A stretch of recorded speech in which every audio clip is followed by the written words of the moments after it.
Now let me show you a better way to use this COUNTIF function. So before we had to make sure we typed everything exactly as it was written here, and that's kind of tedious. So what I'm going to do is I'm going to copy and paste stuff, and I'm going to set it up in a better way. So I'm going to steal the design one waves. I'm just going to put it down here.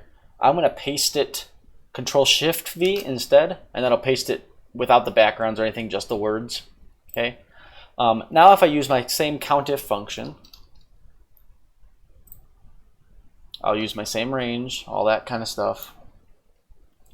And then this time though, instead of selecting, like typing the criteria, I'm just going to click the cell before it and then hit end parentheses. And that'll give me the same thing. The cool thing about this though is if I drag this box down, these boxes are all referencing the thing in front of them. So this one for design number 5 is referencing way up here C36, which happens to be right in front of it. So this one is always looking at the thing right before it. So that's why this is a much better solution.